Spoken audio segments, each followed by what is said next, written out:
Yes జాగ్రత్తగానే ఉంది. ఈసారి ఏ పార్టీ నమ్మే పరిస్థితిలో లేము. ఇంకో పాపం ఇంక సంజీవ్ రెడ్డి గారు చూడు, గౌరమ్మల్ల సంజీవ రెడ్డి ఏదో ఒక రోజు నిన్ను జనాలు ఉరికిచ్చి చంపుతారా మళ్ళీగా అని చెప్పి పెట్టిండు. ఎవరు? సంజీవ రెడ్డి గారు. ఈ సంజీవ రెడ్డి గారి దగ్గరికి వెళ్దాం.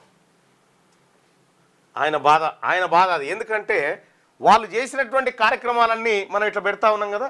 ఈ సంజీవ రెడ్డి గారు, నేను ఆల్రెడీ బోనస్ లైఫ్లో ఉన్నా, ఇవాళ ఊర్ల పొండి మీరు నామినేషన్ వేస్తానికే ఉత్సపడతా ఉంది. ఏ అన్నా వద్దా, వేస్తే ఓడగొడతారా? ఏం జనాలు ఓడగొడతారు పక్క, ఓట్లు మాయి. ఇగో ఈ రకంగా వాళ్ళ ఫ్రస్ట్రేషన్ అట్లా బయటికి తీసుకొస్తారు అన్నట్టు.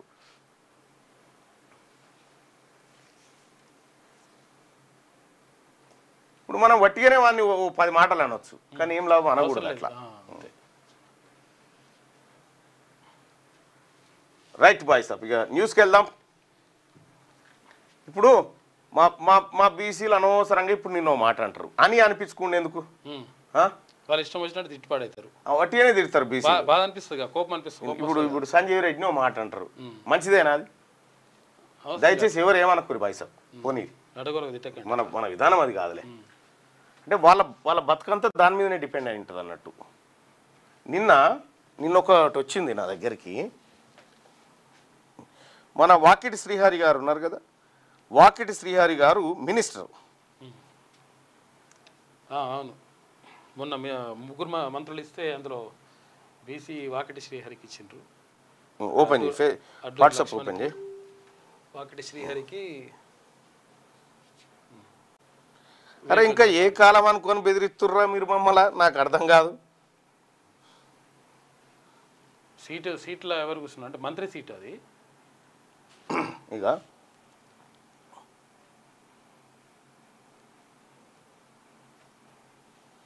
ఇక్కడ ఈయన స్పోర్ట్స్ చైర్మన్, ఈయన మంత్రి, ఈయన కుర్చీ చూడు, ఆయన కుర్చీ చూడు.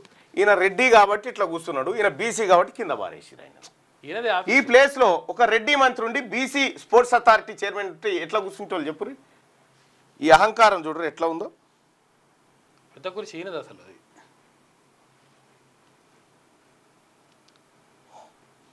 ఇంకొక ఆయన ఎవరో పంపించిండు ఆన్లైన్లో. ఇది చూసిరా, మంత్రి పదవిలో ఉన్న మనుగడ కష్టమేనా? చోటామోటా రెడ్డి నాయకులకు కూడా బీసీ మంత్రులు సలాం కొట్టాల్సిందేనా? ఇది సోషల్ మీడియాలో నిన్న విపరీతంగా. తెలంగాణ క్రీడల మంత్రి బీసీ బిడ్డ అయిన వాకిటి శ్రీహరి ముదిరాజ్ కుర్చీలో శివసేనారెడ్డి కూర్చొని శ్రీహరిని పక్కన కుర్చీలో కూర్చోబెట్టి అవమానించిన తీరు ఇందుకు నిదర్శనం అని చెప్తా ఉన్నారు. అసలు మరి ఆ చైర్ ఆయనదేనా కాదా మనకు తెలియదు, కానీ మొత్తానికైతే వాకిటి శ్రీహరి ఒక బీసీ మంత్రికి ఒక అహంకారపూరితంగా రెడ్డిలో అవమానిస్తున్నటువంటి తీరుని చూడు. ఇది ఇక్కడ ఆత్మగౌరవం దెబ్బతింటుంది మనది.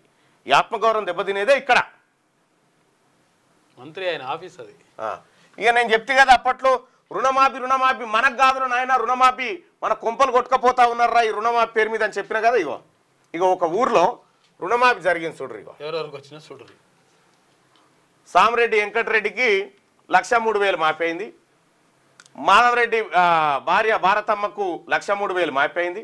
రొక్కం రవీందర్ రెడ్డికి 94,000, కొంతం కృష్ణారెడ్డికి 14,000, తర్వాత కొంతం రుక్కమ్మకు 1,23,000, ఇక కొంతం ప్రతాప్ రెడ్డికి 85,000, పాపిరెడ్డికి 1,00,000. ఇగో రుణమాఫీలు జరిగినాయి మొన్న చూడు. రుణమాఫీలు ఎంత అద్భుతంగా జరిగినాయి. ఇది ఎక్కడ? మన ఇబ్రాహీంపట్నం ఎమ్మెల్యే మల్రెడ్డి రంగారెడ్డి సొంత ఊర్లో ఇగో రెడ్లకు జరిగిన రుణమాఫీ మన పైసలు. అందుకోసమే సొమ్ము మనది, మన సొమ్ముతో వాళ్ళు జల్సాలు చేసుకుంటా మనని బిచ్చగాల లెక్క చూస్తూ ఉంటే ఇక తిరగబడే రోజు దగ్గరకు వచ్చింది. తిరగలేరు ఇక మీరు ఊర్లో పొంటి కష్టం.